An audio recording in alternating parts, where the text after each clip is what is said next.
Shalom, pessoal. Ah, Vamos falar um pouco sobre a Parashá Bereshit. Parashá Bereshit é a primeira porção, Parashá é porção da Torá. A Torá é dividida em 54 porções e o livro de Bereshit, de Gênesis, é o primeiro livro da Torá e Bereshit é a primeira Parashá, a primeira porção da Torá. Iniciamos, reiniciamos novamente o ciclo de leituras e vamos falar um pouco sobre Bereshit. Vamos fazer um estudo baseado em perguntas e respostas. E a primeira pergunta que podemos fazer é: o que é Bereshit? O que significa? Muitos sabem que Bereshit quer dizer no princípio, no Reshit, no princípio. Ou como dizem alguns, em um princípio.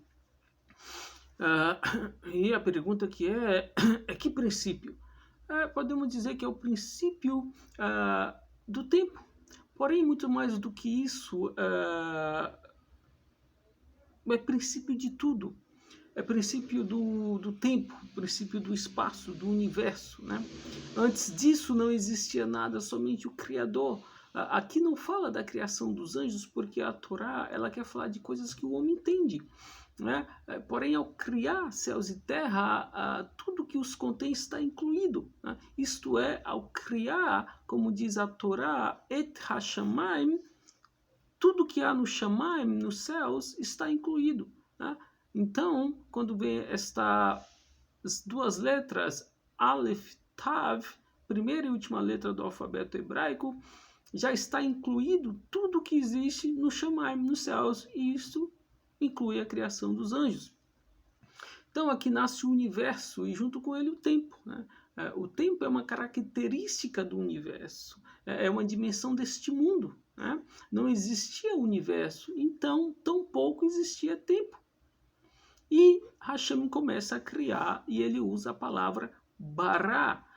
Bará significa criar. Que tipo de criação? Porque nós temos as palavras fazer, produzir, né? Vaias, no caso, é fazer. Bará é criar do nada, né? Refere-se a criar algo inédito, algo que é totalmente novo. Ou seja, existia apenas Deus e nada mais. Então ele cria céus e terra, ou seja, algo que não existia, ele cria do nada, bará. A prova está no versículo 6, né, do capítulo 1, que estamos falando. Hashem cria a raquia. Raquia é traduzido como firmamento.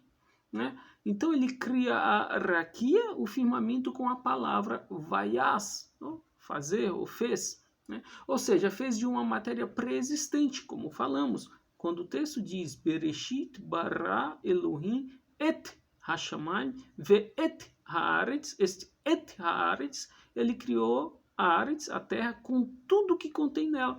Ou seja, a matéria-prima dos céus e da terra está criada neste et Hashamayim ve'et haaretz. E o que Hashem está fazendo?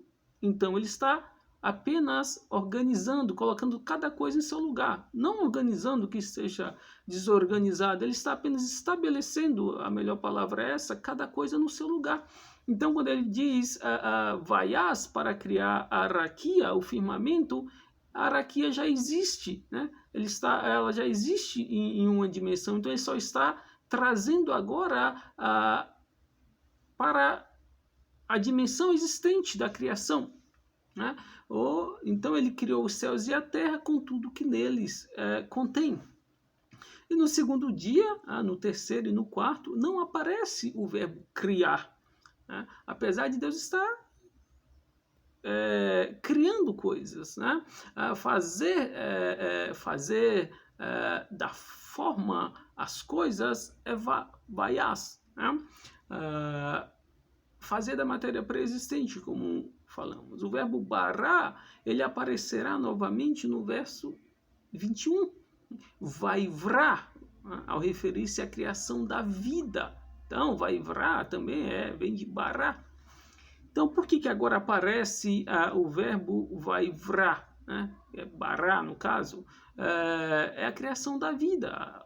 A matéria-prima refere-se apenas ao material. né? A vida não é material, né? E não se aplica às plantas, pois aqui as plantas se refere a algo que está estabelecido, preso, né? Algo que está fixado na terra. Então, quando fala que vaivra referente à vida, está falando da vida em movimento, de algo desprendido da terra. Então, usa a palavra vaivra, porque está criando algo novo, que é a vida em movimento, desprendida.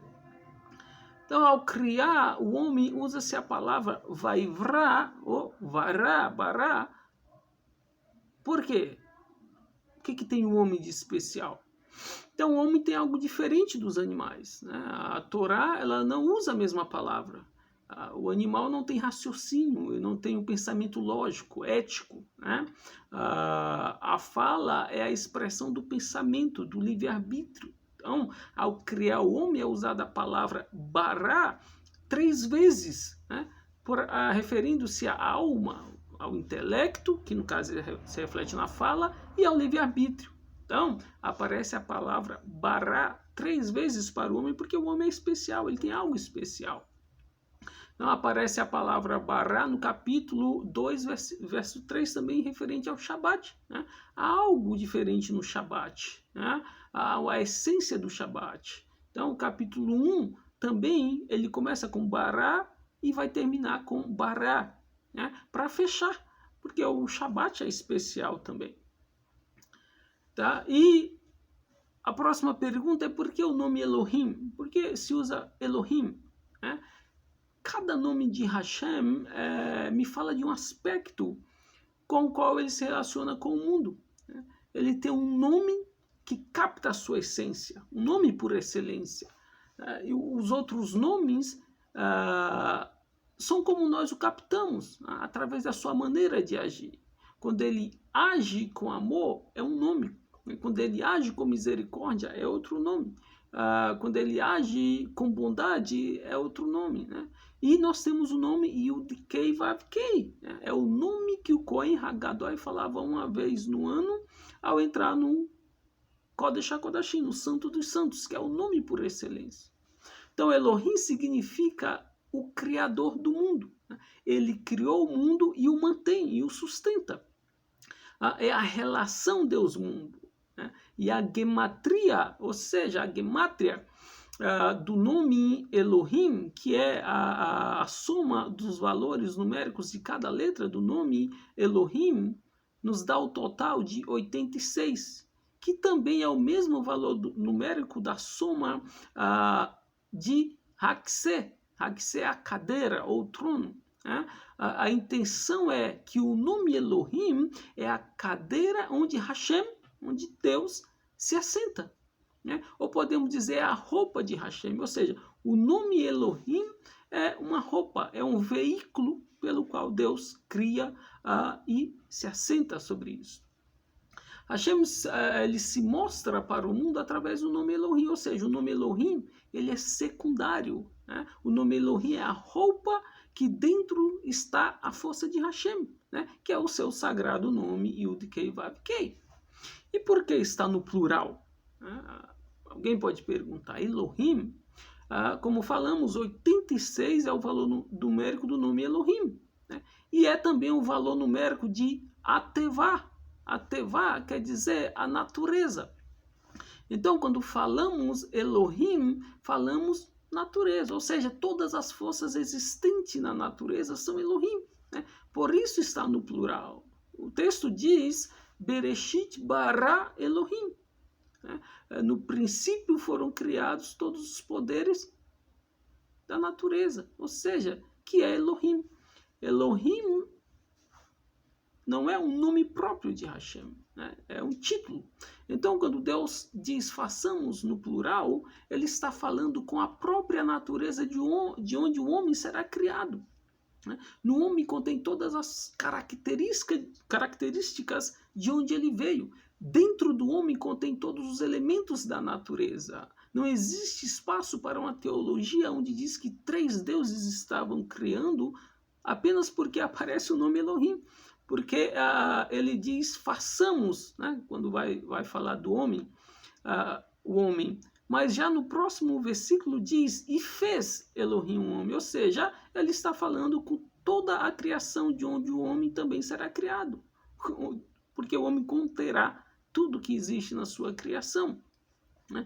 O texto de Deuteronômio, ele diz Elohei va Elohim, né? Deus dos deuses. Então nós temos que pensar que existem outros deuses. Não, isso é uma tradução errada. Né? É inimaginável que existam outros deuses além de Elohim. Né? Eloar significa forças, líderes, juízes, anjos. Né? Ao olhar tudo isso, entendemos que o ser que move tudo isso, que mantém tudo isso, é Hashem, é Elohim, é os seus poderes, as suas forças, né? O seu poder, a sua força. Por isso é aplicado o nome Elohim, né? Ou seja, o Deus que maneja as forças naturais, as forças da natureza. E outra pergunta é Ruach. O que é Ruach? Né? Ruach Elohim merachef esal pnei hamayim. O espírito de Hashem se movia sobre a face das águas. Ruach é ar em movimento. Né? Interpretação simbólica, no capítulo 2, a árvore da vida, a árvore do bem e do mal, do qual falaremos. O ar em movimento, ou seja, o ar é algo que precisamos para viver. Então nós temos a água e o ar, né? Então, está falando de coisas que o homem precisa, que o mundo vai precisar para ter vida, para a vida poder sobreviver no mundo, que é o ar em movimento. Né? E a árvore da vida, ela representa, o que ela representa? Nós temos duas árvores, a árvore da vida e a árvore do bem e do mal. Então, o que essas árvores representam? A dominação do intelecto sobre a imaginação. Ou seja, nós podemos fazer a pergunta, Deus não quer que o homem conheça o bem e o mal? Né? Então, tudo que passa com Adão e Eva é o que se passa conosco todos os dias. Toda vez que tomamos decisões, nós comemos da árvore da vida ou da árvore do bem e do mal. Né? Não o mal absoluto, mas o mal relativo, né? Que confunde o bem e o mal. Né? Ele confunde o que é bom e o que é mal. Então, por isso que ele é proibido. Deus quer que conheçamos o bem e o mal, mas esta árvore que é dita a árvore do bem e do conhecimento do bem e do mal, ela não faz com que conheçamos o bem e o mal. Quem faz isso é a árvore da vida. Né? Na verdade, a árvore do bem e do mal, ela confunde o bem e o mal. Né? A árvore do bem e do mal é representada pela imaginação. Né? Pois é a que confunde, como falamos. Muitas vezes nós somos confundidos pela nossa imaginação. Porém, não está proibido tocar na árvore, como disse Eva. Né? Assim como não está proibido usar nossa imaginação. O que está proibido é comer do fruto, ou seja, afundar-se na imaginação, no mundo dos prazeres, no mundo dos vícios, da estética, das coisas superficiais, que não são o objetivo. E qual é o mundo da verdade? Né? Qual é o mundo da verdade? Qual é o mundo da mentira, da árvore do bem e do mal? Né? Todos nós temos dentro de nós um Adão e uma Eva. Né? Adão é representado pelo intelecto e Eva é representada pelo emocional. A serpente, ela representa o mau instinto, nosso instinto para o pecado, para o erro, nosso lado animalesco, né? O instinto mau. Né? Ele atacou Eva, né? O sentimento. Né? Ou seja, ela aguçou o sentimento da mulher pelo fruto. Né? O intelecto é mais difícil de ser enganado, por isso que ela ataca o sentimento, porque o intelecto, ele vive no mundo da verdade e da mentira, ou seja, o que é verdade e o que é mentira, né? Do bom e do ruim, do certo e do errado também. Então, a serpente ataca o sentimental, as paixões, o que é lado da mulher, e depois a mulher vem e convence o homem, ou seja, depois a imaginação veio e dominou sobre o intelecto. E o que eles mais procuravam, Adão e Eva, estando no jardim do Éden? O que eles mais queriam? Né? Se eles estavam no Gan Eden, no Jardim do Éden, e estar no Jardim do Éden é o máximo, o que mais eles procuravam? O que mais eles desejavam? Quando a escala de valores de Adão muda, tudo muda, né? Sua primeira escala de valores era a verdade e mentira. Ele se baseava no que é verdade e no que é mentira. Ao comer da árvore, sua escala de valores muda e ele passa a dar lugar a uma escala de valores baseado no prazeroso, no belo, no estético, né? No superficial. Então, se já sentiu o gosto do prazeroso e esse prazeroso o desconectou da verdade, já não está mais no mundo da verdade e da mentira. O parâmetro usado agora será o prazeroso, já não é mais o que é saudável ou o que não é, né? É o que dá prazer e o que não dá prazer. Assim o homem coloca um jugo sobre si mesmo. Ou seja, para a pessoa já não importa se tem um alimento saudável para ela comer. O que importa é se tem o que ela gosta, o que ela deseja, não importa o que seja, né? Usando como exemplo, ela deixa de lado o que é natural, né? E passa a buscar o que é estético, o que é prazeroso. Ou seja, como que o jugo se instala? Ela tem o que ela precisa para viver, mas ela agora coloca um jugo em cima de si, procurando coisas, buscando coisas, além daquilo que ela já tem. Né? E passa a ter um sofrimento. Eu quero isso, eu quero aquilo, eu tenho que ter isso, eu tenho que ter aquilo, então eu tenho que fazer de tudo para ter. Então é um jugo que a pessoa coloca sobre si. Né? E estar no Gan Eden é ter tudo que precisa para poder se dedicar ao principal objetivo da vida. Né? Não importa se o Jardim do Éden é físico ou não. Estar num paraíso ou num Gan Eden não é algo subjetivo. Né? É algo subjetivo, desculpa, estar no Jardim do Éden ou não. Depende de mim. Né? Eu posso fazer do meu mundo um céu ou um inferno. Né? Vai depender do que eu busco. Eu posso viver neste mundo todos os dias buscando me conectar com Deus, né? Com sua verdade, com sua vontade, fazendo do meu mundo um Gan Eden, um paraíso, né? Onde Deus seja buscado, seja uma realidade.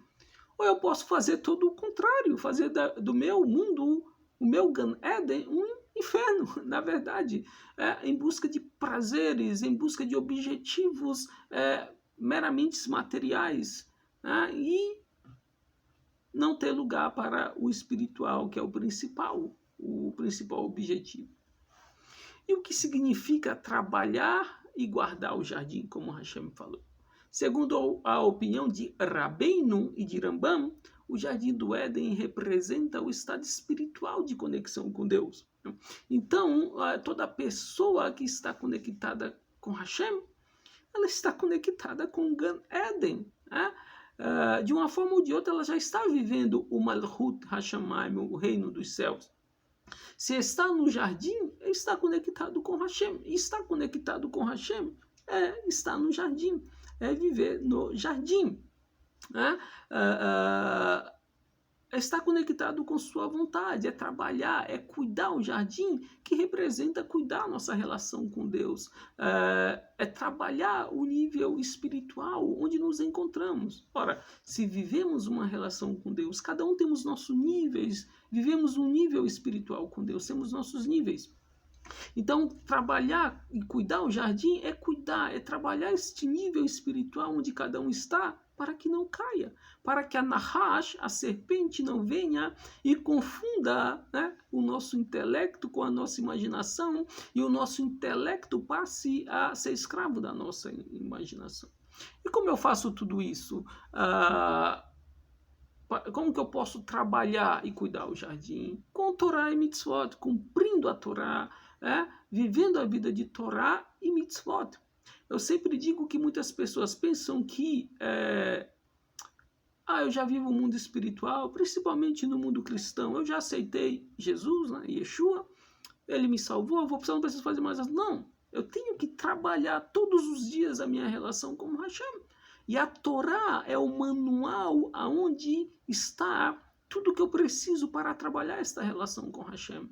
Eu preciso todos os dias trabalhar a minha relação com Hashem. Que Rav Shaul, né, conhecido como apóstolo Paulo, falou que nós temos que todo dia trabalhar a salvação, a nossa relação com Hashem, nossa conexão com Hashem. Né? Então, como que eu faço isso? Melhorando como ser humano, né? E o intelecto dominando sobre a imaginação. Trabalhar é pensar, analisar tudo o que fazemos, se é correto, se não é correto, né? Se estamos agindo guiados pelo nosso intelecto ou pela nossa imaginação.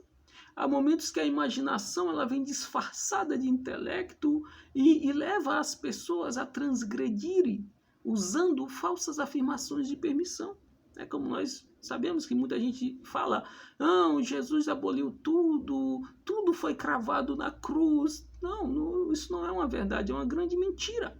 Yeshua não aboliu nada e nada foi cravado em cruz nenhuma. Na verdade, se cumpriram alguns fatores nele que o representavam, mas não, isso não quer dizer que foram abolidos. Né? Muito pelo contrário, ele falou que nenhuma letra da Torá passaria, que ele não aboliria, não veio para abolir nada. Ele mesmo falou. Então, nós temos que trabalhar tudo isso, né? Não transgredir, buscar viver uma vida de Torá e mitzvot. E assim nós vamos trabalhar. Eu não vou trabalhar o meu espiritual achando que Jesus e Yeshua já fez tudo por mim e eu não preciso fazer mais nada. Eu vou viver num mundo de inércia, num mundo... eu vou fazer o contrário do que ele falou. Ele falou que uma luz é para brilhar e não ser escondida. Então, quando eu não ajo, quando eu não faço, quando eu não trabalho o meu espiritual, eu estou encapsulando, aprisionando a luz que ele quer que eu faça brilhar em mim, para que os outros também sejam agraciados com essa luz. Então, trabalhar e manter-se no nível ao tomar decisões. Né? Cuidar é atenção especial, é estar atento. Né? E o cuidado que devemos ter para não cairmos no mundo da imaginação. Né? É este cuidado que temos que ter para não cairmos no mundo da imaginação, do prazer, do estético, do fantasioso. E assim podemos também voltar ao Gan Eden. Né? Voltar ao Gan Eden é buscar o ideal, a conexão com Hashem, a autocorreção do nosso caráter, das nossas más qualidades. Né? Intelecto e imaginação funcionando bem. Ao se aproximar de Eva, a serpente ela contamina Eva. Né? Ou seja, no momento que Eva se conectou com o mundo dos prazeres, ela se contamina. Agora ela passa a perseguir os prazeres e não a verdade. E lá no Monte Sinai, quando Hashem deu a Torá, o povo de Israel foi descontaminado, acabou a contaminação. Né? Por quê? O que significa isso? Significa que a faculdade imaginativa desperta as paixões. Desejos pelo físico e material. O grande exemplo é o sexo. A primeira coisa que Adão e Eva percebem quando comem do fruto é que estão nus. Aflora a questão sexual, mas o que devemos entender é que desejos, paixões, imaginações não são ruins. Né? O maior exemplo é o Yetzer Hara, nossa má inclinação. Né? Ela não é totalmente ruim, nós precisamos dela, ela tem seu lado bom, nós precisamos dela para realizarmos certos atos. Né? O erro está no uso descontrolado de cada uma dessas ferramentas. Né? Então, quando diz que a Torá descontamina o povo de Israel, ela descontamina com sua lei moral. Né? A Torá, ela põe regras, ela põe limites para o nosso povo, né? Para que limpe, ou o homem se limpe de suas manchas. Ou seja, a Torá nos dá um parâmetro, um autocontrole. Né? Controlamos nossas paixões para fazermos o correto e nos aperfeiçoarmos. Quando a Torá estabelece o que é permitido, o que é proibido para nós, ela está pondo limites, ou seja, ela está pondo limite na nossa imaginação, no que pensamos, no que desejamos, como agimos, né? E isso é diferente dos outros povos, que não têm esta lei moral que controla e impõe limite a eles. Nós sabemos que o mundo ensina que você não pode ter limites, que você tem que fazer tudo o que você deseja, que você tem que buscar tudo aquilo que você quer, e não é assim. Não temos que viver para os nossos desejos. Né? Claro, não temos que ser medíocres e não desejar as coisas. Aí entra de novo o que falamos, é o limite. Né? Eu tenho que saber o limite entre os meus desejos, né? E aonde eles vão me levar. Né? Que eu tenho que ter uma regra que está acima de tudo, que é o espiritual. Né? Se os meus desejos, as minhas buscas excedem o meu espiritual, já não está certo. O meu espiritual tem que estar sempre controlando, né, o restante de tudo em mim. Porque este é o objetivo para o qual fomos criados. Nos conectarmos com Hashem, buscarmos a Hashem e vivemos num mundo onde o intelecto, o bem e o mal, a verdade e a mentira sejam bem definidos e não confusos, como aconteceu com Adão e Havá, que a árvore confundiu dentro deles o bem e o mal. Shalom, shalom.